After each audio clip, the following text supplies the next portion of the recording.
అన్నమయ్య జిల్లా రాజంపేట నియోజకవర్గం శ్రీ నందమూరి తారక రామారావు గారి 28వ వర్ధంతి సందర్భంగా స్వర్గీయ ఎన్టీఆర్ గారికి తన ఘన నివాళి అర్పించిన రాజంపేట నియోజకవర్గ టీడీపీ నాయకులు మేడా విజయశేఖర్ రెడ్డి గురువారం ఉదయం రాజంపేట పాత బస్టాండ్ ఎన్టీఆర్ సర్కిల్ నందు తెలుగుదేశం పార్టీ వ్యవస్థాపకులు మరియు మాజీ ముఖ్యమంత్రి వర్యులు శ్రీ నందమూరి తారక రామారావు గారి 28వ వర్ధంతి సందర్భంగా గజమాలలు వేసి ఘన నివాళులు అర్పించిన రాజంపేట నియోజకవర్గం తెలుగుదేశం పార్టీ నాయకులు మేడా విజయశేఖర్ రెడ్డి. ఈ సందర్భంగా ఆయన మాట్లాడుతూ టీడీపీ పార్టీ స్థాపించి అనతి కాలంలోనే అధికారంలోకి వచ్చిన ఎన్టీఆర్ రాష్ట్ర ప్రజల సేవ పరమావధిగా అహర్నిశలు శ్రమించిన గొప్ప నేత అని కీర్తించారు. అనంతరం గవర్నమెంట్ హాస్పిటల్ సూపరింటెండెంట్తో కలిసి రాజంపేట టీడీపీ నాయకులు మేడా విజయశేఖర్ రెడ్డి రాజంపేట గవర్నమెంట్ హాస్పిటల్ నందు బ్రెడ్స్, ఫ్రూట్స్ మరియు ఆర్థిక సాయం పేషెంట్లకు అందజేశారు. కార్యక్రమంలో ధనంజయ నాయుడు, టీడీపీ నాయకులు, తెలుగు యువత పట్టణ అధ్యక్షులు రాము యాదవ్, తెలుగు యువత ఉపాధ్యక్షులు చేనేపల్లి హరీష్ కుమార్, దళిత నాయకులు సాతపల్లి వెంకీ, జనసేన పార్టీ యువ నాయకులు అబ్బిగారి గోపాల్, మైనారిటీ నాయకులు అల్లి తదితరులు పాల్గొన్నారు.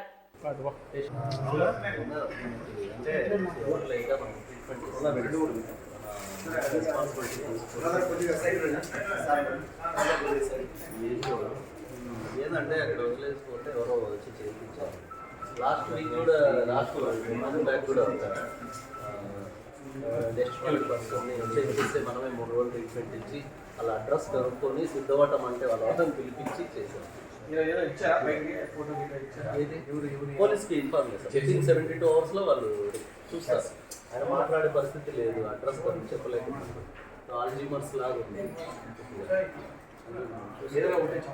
నేను ఖచ్చితంగా చేస్తాను.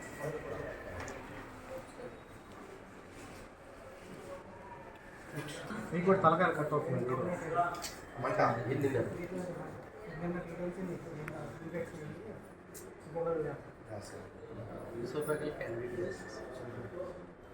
జిఆర్ అది స్లోగా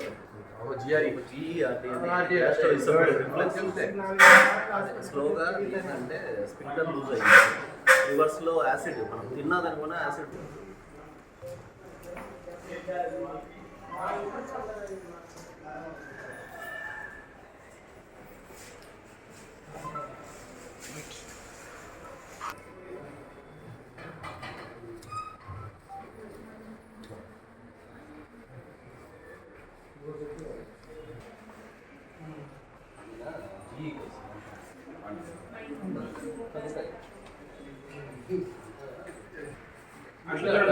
చూడమ్మా ఇట్లా చూడమ్మా అట్లా చూడు మా ఈ పక్కన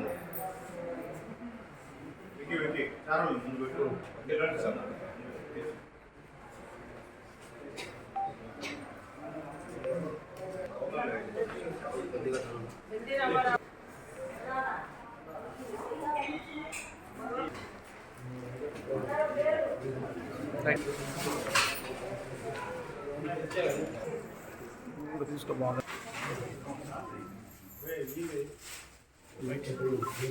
మా ఎన్టీఆర్ గారి వర్ధంతి అని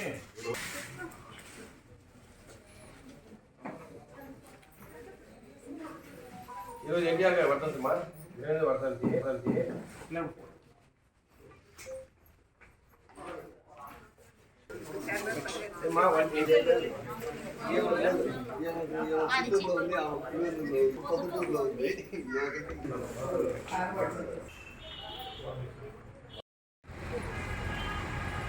మన ప్రియతమ నేత, యుగానికొక్కడు, ఒక మహానుభావుడు, ఒక మహనీయమైన మనస్తత్వం కలిగిన వారు, ఈ రాష్ట్ర చరిత్రను సువర్ణ అక్షరాలతో లిఖింపడానికి ప్రయత్నం చేసిన వారు, భారతదేశ చిత్రపటంలో తెలుగువాడి గౌరవాన్ని, తెలుగుదేశాన్ని, ఆంధ్ర రాష్ట్రాలను చిత్రపటంలో నిలిపిన వారు, తెలుగుదేశం పార్టీ వ్యవస్థాపక అధ్యక్షులు శ్రీ నందమూరి తారక రామారావు గారి 28వ వర్ధంతి సందర్భంగా తెలుగుదేశం పార్టీ తరఫున ఘన నివాళులు అర్పిస్తున్నాం. ఈరోజు ఎన్టీఆర్ సర్కిల్లో ఆయనకు నివాళులు అర్పించిన తర్వాత ఇక్కడ గవర్నమెంట్ హాస్పిటల్లో మన సూపరింటెండెంట్ గారి ఆధ్వర్యంలో రోగులకు పండ్లు, బ్రెడ్ పంపిణీ చేశాం. ఆ మహానేత వర్ధంతి సందర్భంగా మనం ఎంత మాడుకున్నా తక్కువే. ఒక యుగ పురుషుడు తెలుగు జాతి కోసమే పుట్టినట్టుగా పురాణాల్లో ఇతిహాసాల్లో శ్రీ మహావిష్ణువు ఎలా ఉంటాడో ఎవరికి తెలియదు, ఎవరు చూడాల, ఓన్లీ వినడమే. కానీ ఎన్టీ రామారావు గారు చూసిన తర్వాత మహావిష్ణువు అంటే ఇలాగే ఉంటారా, దశావతారాలన్నీ ఈయనలాగే ఉంటారా అనేంతగా, శ్రీరాముడు అంటే ఎన్టీ రామారావే అని పోల్చుకునేంతగా, శ్రీకృష్ణుడన్నా ఎన్టీ రామారావు గారిని చూసి ఆయనే శ్రీకృష్ణుడేమో అనుకునేంత వ్యక్తిగా ప్రజల మనసుల్లో నాటుకుపోయిన మహానుభావుడు శ్రీ నందమూరి తారక రామారావు గారు. ఒక రాజకీయ నాయకుడిగా కాదు, ఒక అవతార పురుషుడిగా. నేను అంటున్నా, ఈరోజు దశావతారాలు కాదు, మహావిష్ణువు 11వ అవతారంగా ఎన్టీ రామారావు గారే పుట్టారేమో అనంతగా. ఎందుకంటే నేను ఒక తెలుగుదేశం వ్యక్తిగా ఈ మాట చెప్పట్లే, చిన్నప్పటి నుంచి ఆయన చూసిన వ్యక్తిగా ఆ గొప్ప రూపాన్ని దేవుడు ఆయనకి ఇచ్చారు. దేవుడికి సంబంధించిన ఒక అంబాసిడర్గా, దైవదూతగా ఈ దేశానికి వచ్చాడేమో, ఈ రాష్ట్రంలో పుట్టాడేమో అనేంతగా ఆయన ప్రజల మనసును గెలుచుకున్నారు. ఆయన పదవిలోకి రావడంతో సంక్షేమ పథకాలు ప్రవేశపెట్టారు. అసలు సంక్షేమ పథకాలు అంటే ఏంటో ఎవరికీ తెలియనప్పుడు ఎన్టీ రామారావు గారు మొట్టమొదటిసారి ముఖ్యమంత్రి అయి ₹2 కిలో బియ్యం, జనతా వస్త్రాలు, సబ్సిడీకి కరెంటు, ఇలా రకరకాలుగా ప్రజలకు ఎంతో మేలు చేసే విధంగా ముందుకు పోయిన వ్యక్తి శ్రీ ఎన్టీ రామారావు గారు. ఆయన్ని అనుసరించే ఈరోజు 32 రాష్ట్రాలు ఈరోజు ఉంటే మన భారతదేశంలో ఈ రాష్ట్రాల్లో ఈరోజు సంక్షేమ పథకాలన్నీ అమలు జరుగుతున్నాయంటే దానికి స్ఫూర్తి ఎన్టీ రామారావు గారిని చెప్పక తప్పదు. అది వాస్తవం, ఎవరు అనుకున్నా కాదనుకున్నా.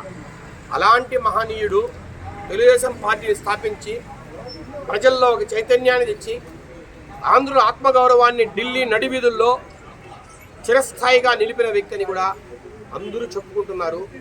అదే నిజం. అలాంటి మహానుభావుణ్ణి 28వ వర్ధంతి సందర్భంగా స్మరించుకుంటూ ఆయన ఈ ప్రజలకు చేసిన, ఈ మానవాళికి చేసిన మంచిని మరొక్కసారి గుర్తు తెచ్చుకుంటూ ఆయన బాటలో ఈరోజు మన ప్రియతమ నేత నారా చంద్రబాబు నాయుడు గారు నడుస్తున్నారు. ఆయన కూడా మనమందరం కూడా ఒక స్ఫూర్తినివ్వాలి, ఒక బలాన్ని ఇవ్వాలి. ఎందుకంటే తెలుగుదేశం పార్టీ స్థాపించిన వ్యక్తి ఎన్టీ రామారావు గారు అయితే ఈరోజు దాన్ని పరంపరను కొనసాగిస్తూ ఆంధ్ర రాష్ట్రానికి కావాల్సిన అన్ని రకాలుగా అభివృద్ధిని ముందుకు తీసుకున్న వ్యక్తి నారా చంద్రబాబు నాయుడు గారు. కాబట్టి ఎన్టీ రామారావు గారి స్ఫూర్తితో నారా చంద్రబాబు నాయుడు గారికి మరింత బలం మనం అవ్వాలని, ఈ వర్ధంతి సందర్భంగా మరొక్కసారి అంకితం అవ్వాలని, తెలుగుదేశం పార్టీ రాబోయే ఎలక్షన్స్లో పూర్తిగా అత్యధిక మెజారిటీతో గెలవాలని, మరొక్కసారి ఆ మహనీయుడు మనందరినీ కూడా దీవించాలని ఆయన వర్ధంతి సందర్భంగా మరొక్కసారి స్మరించుకుంటూ సెలవు తీసుకుంటున్నాం. మీ మేడా విజయశేఖర్కి